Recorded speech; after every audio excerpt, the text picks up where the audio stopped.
जब जानवर कोई इंसान को मारे, कहते हैं दुनिया में वैशी उसे सारे।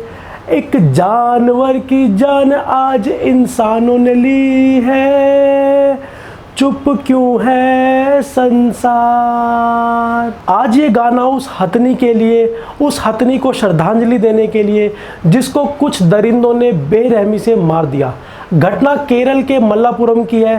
पूरी घटना को जानने के लिए चलते हैं हम वीडियो में। नमस्कार दोस्तों, मैं एडवोकेट कपिल भाकर एक बार फिर से आपका अपने चैनल में स्वागत करता हूं। आज मैं बात करूंगा उस घटना की जो एक हथनी को, जो एक भूखी हथनी, जो एक प्रेग्नेंट हथनी को कुछ दरिंदों ने बेरहमी से मार दिया।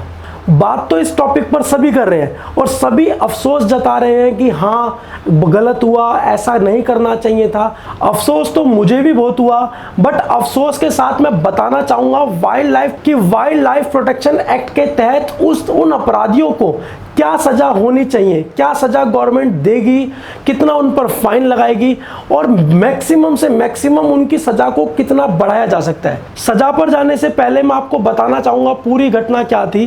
केरल में एक ज़िला है मल्लापुरम। मल्लापुरम के गांव में पास ही के जंगलों से, जो रिजर्व एरिया है, वहाँ से एक भूखी हथनी, प्रेग्नेंट हथनी गाँव में आ गई। गांव में खाने की तलाश में आ जाती है। जब वो खाने की तलाश में आई तो जो कुछ दरिंदे या कुछ मन चले, आप उनको जितनी कुछ राक्षस, जितना आप उनको बोलो उतना थोड़ा है, कुछ लोगों ने एक पाइनएप्पल में, एक अनानास में बम लगाकर उस हथनी को खाने को दे दिया। जब उस हथनी ने उसको खाया वो उसके मुंह में ही फट गया और बम के फटने से उसका जबड़ा जल गया, उसके दांत जल गए, उसकी जुबान जल गई, जिस वजह से उसको बेतहाशा दर्द हुआ।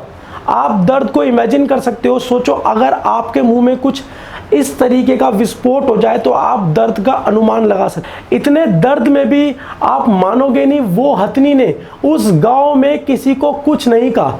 वो इधर से उधर घूमती रही, कोई उसकी मदद नहीं कर पाया।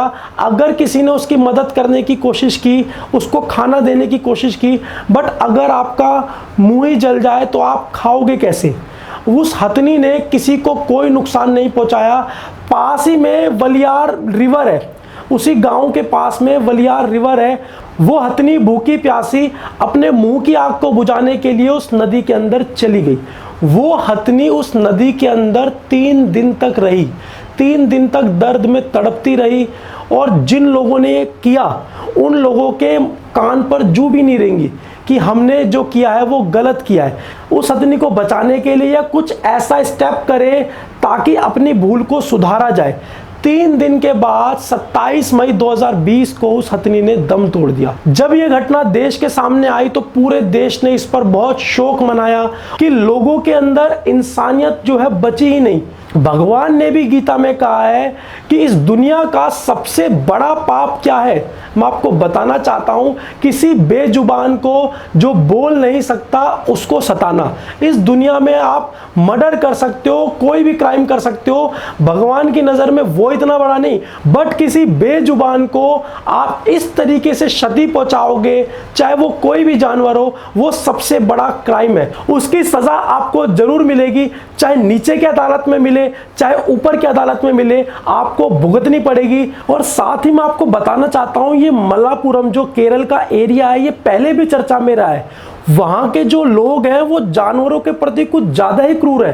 पीछे भी एक घटना हुई थी कि जहां पर उन्होंने बंदरों को और दूसरे जानवरों को, कुत्तों को जहर दे दिया। मतलब इतनी क्रूरता इंसान के अंदर क्यों है। Chapter 3 wild life protection act 1972 कहता है कि अगर आप किसी जानवर को मारते हो, उसका शिकार करते हो, तो उस केस में आपको कम से कम भी 7 साल की जेल और उसके अलावा 25,000 रुपए का जुर्माना लगाया जाएगा। बट मैं साथ ही सरकार से अनुरोध करना चाहूँगा, रिक्वेस्ट करना चाहूँगा कि सरकार उन लोगों को पकड़े और उनको कम से कम भी लाइफ इम्प्रिजनमेंट की सजा दे। उससे कम सजा नहीं होनी चाहिए। किसी जानवर का शिकार करना एक अलग बात है, बट उसको बेरहमी से मार देना ये जो है वो राक्षस प्रवृत्ति है। उन राक्षसों को भी जो हमारी कोर्ट है, हमारा संविधान है, कम से कम भी लाइफ इम्प्रिजनमेंट की सजा दे। मैं चाहता हूं, सरकार से अनुरोध करता हूं। नेक्स्ट मैं आपको बताना चाहूंगा, अब सिर्फ हमारे देश में 20,000 हाथी जो है वो बचे हुए हैं और 20,000 हाथियों में से सिर्फ 800 मेल हाथी है। और मैं आपको बताना चाहूंगा इसके साथ ही हर साल 600 से ज्यादा हाथियों को मार दिया जाता है। जी हाँ दोस्तों, 600 हाथियों को हर साल हमारे देश में मार दिया जाता है, शिकार कर लिया जाता है उनके दांत के लिए, उनकी खाल के लिए। अगर गवर्नमेंट ने कोई एक्शन नहीं लिया, इसको नहीं रोका, जल्दी जो हाथी की प्रजाति है वो विलुप्त हो जाएगी और हमारी आने वाली जनरेशन को ये हाथी सिर्फ किताबों में और कहानियों में ही मिलेगा। हाथी खत्म हो जाएगा भारत में से और उसके बाद धरती पे से भी खत्म हो जाएगा, क्योंकि इसका शिकार सिर्फ इंडिया में नहीं, इंडिया से बाहर भी किया जाता है। और साथ ही साथ बताना चाहूंगा, हाथी की प्रजाति खत्म होने से 300 से ज्यादा जो पेड़ों की किस्म है, पेड़ों की प्रजाति है, वो भी खत्म हो जाएगी, क्योंकि सब कुछ एक साइकिल है, सर्कल में जुड़ा हुआ है। अगर एक चीज उस सर्कल से निकाल ली जाएगी तो उसका इफेक्ट दूसरी चीज पर जरूर पड़ेगा।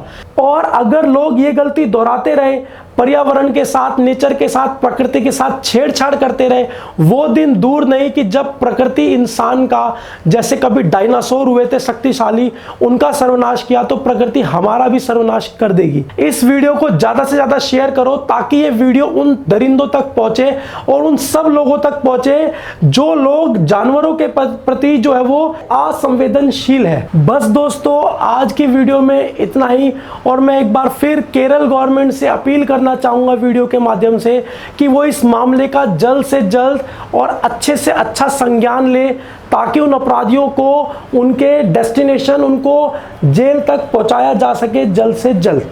और साथ ही साथ मैं राहुल गांधी जी से भी अपील करना चाहूँगा, क्योंकि वो भी वहाँ से जो है सांसद हैं, कि वो भी इस मैटर पर जो है केरल गवर्नमेंट को अपील करें, बोलें, ताकि केरल गवर्नमेंट जल्द से जल्द इस पर कार्रवाई करे। और साथ ही दोस्तों, मैं अनाउंस भी करना चाहूँगा, बजट तो मेरा भी खराब है लॉकडाउन के चलते, अगर कोई व्यक्ति इस वीडियो को शेयर कर दो, अगर कोई व्यक्ति उन दरिंदों की कोई भी सबूत या कोई भी फोटो सरकार को और मुझे शेयर करता है, मैं नीचे अपना नंबर भी बताऊंगा, जो कोई व्यक्ति मुझे उनकी वीडियो, ऑडियो, फोटो शेयर करता है और सरकार को सबूत देता है, मैं 5100 रुपये इनाम दूंगा उसको।